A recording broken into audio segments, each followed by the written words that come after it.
from Oregon to Iowa. Where's lots of cows? We'll hear your stories. Where's our super host? We're Dan on the mic. It will be a blast. Backstage Pass. But you're the cat. So here's going to be a little bit of the game we're going to play. So Caitlan and I have some prompts that are on the table before us, and we haven't seen these, and we're just going to pick from them, and we're going to decide who is best situated to speak to the prompt, and we'll see how it goes. I get to go first. You're the boss. Thank you. What is the most exciting thing about launching a new special education program? That's probably mine. That's probably me. You are doing that right now. I am doing that right now. And, I think that the most exciting thing about launching a new program is building relationships with the kids and having the staff come together. I have already seen kids have really strong bonds with the staff working here. Mm-hmm. Everybody is new coming together, and it's been a change for the kids, but really being able to know that they feel safe enough to take breaks and get their needs met, that's the most exciting thing, because at the end of the day, we all have the same goal. We want kids to feel safe and successful, and they are. We're seeing that happen. We didn't even say what program we're sitting in, So like we were building a new program. It's called Meadowlark Academy here in the St. Helens School District. And we have 2 classrooms that are called the Social Emotional Learning Classrooms, or the SELCs. Our host school is Lewis and Clark Elementary School. And so we're supporting kindergarten through 5th grade here at Lewis and Clark. It's been a long-standing program, and with the shift in bringing in what we're calling the intensive program, we just toured the construction site, and that site will have 2 new classrooms opening in November, where we're going to be serving 1 classroom for the 24-25 school year, and then the 2nd classroom will open in 25-26. It was pretty exciting. We were just in hard hats, and they are just putting the HVAC unit on the roof, and it looks really good in there. It's like connected to the school-based health center.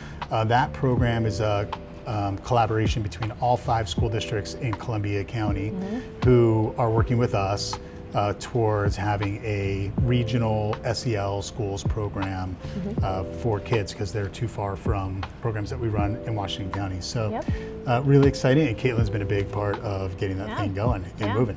All right, your turn. turn. Do another one? Oh, it's my turn. Yeah, your turn. Yeah, let's get the good stuff. We practice our turn-taking skills here in the SELCs. Not so good at that. If you could time travel for a half day, when and where would you travel to?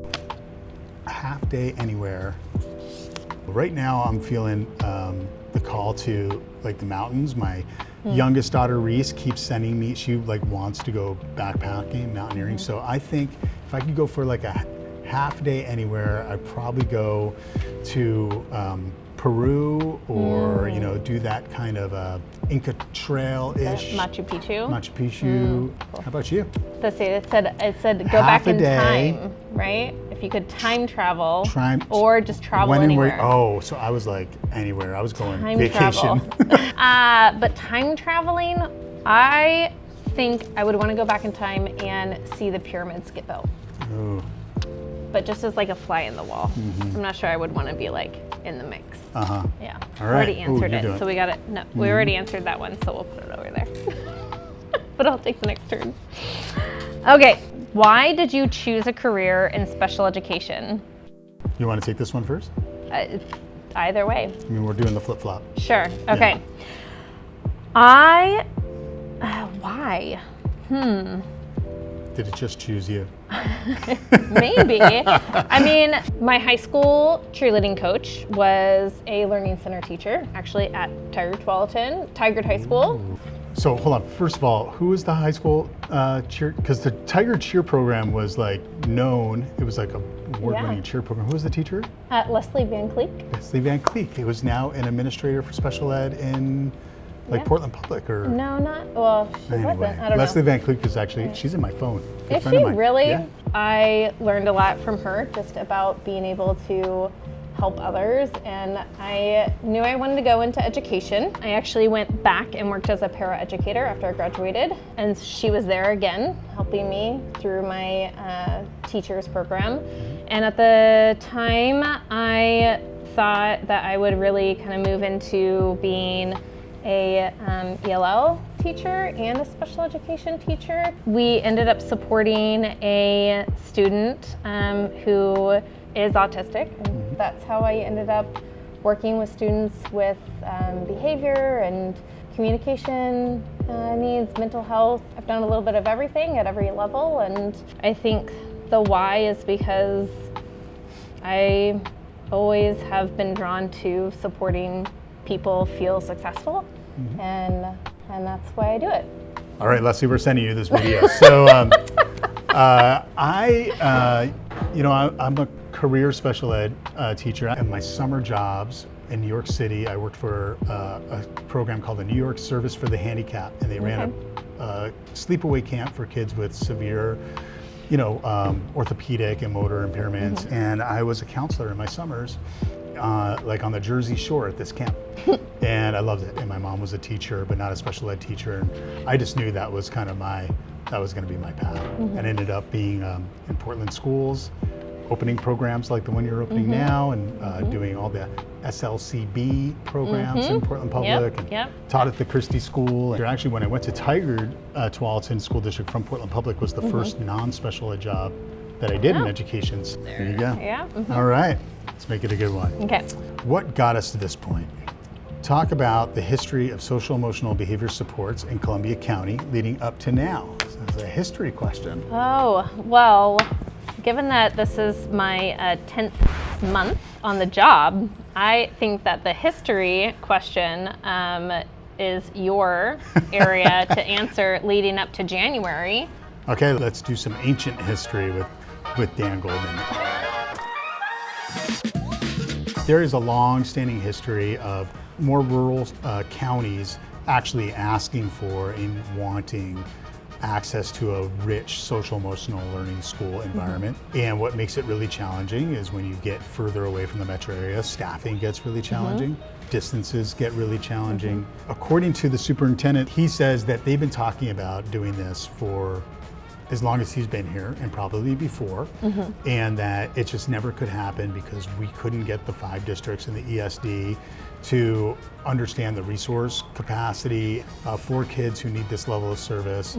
And then some kids just have no access to a quality program, and it's just dire. And so the superintendents agreed that we're going to invest in this program.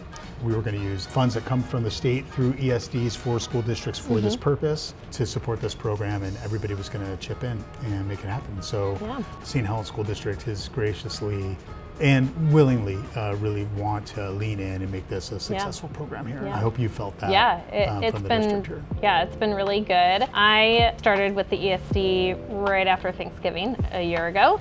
And then Kathy brought me into meetings in early January. Lori Thompson and Jen Nelson are the special ed directors here, and I've been working really closely with them to really understand what the needs are of St. Helens to have a seamless transition for the 2 classrooms here at Lewis and Clark, and then working with them and the other Columbia County SPED directors to identify what the needs are for the students in what we've identified as the intensive program. So it's been a really great learning experience for me because I've had experience supporting classrooms like this and coming in after they've been constructed. So I've learned a lot around the construction piece and that project management perspective of trying to make sure all of the things are taken care of, and it's really exciting to have it come across the finish line here in November. At the end of the day, it's always about the kids and what they need. So one last question that won't come from the pile. We're going rogue. Yep, we both came from other places and then came to the ESD. And so just what's your favorite thing about being at Northwest Regional ESD? The work-life balance. I have really appreciated that when I need to focus on my family and put them first, that work is paused, and everybody here supports that. And I think that's really important as someone who's been a workaholic for a very long time. I'm excited that all of our new staff with this program are also going to be able to experience that work-life balance that I don't think very many people that work in public education experience. Well, I just want to appreciate you, Caitlan, for Thank you. spending a little time, putting Yeah. yourself out there, Yeah. and being a little vulnerable. Thanks again. Yeah, thanks. All right. Have a good one. Yep. Oh, I like your little wave. My wave? Oh, he did the little wave. Oh, I did a wave too. Waves are a thing.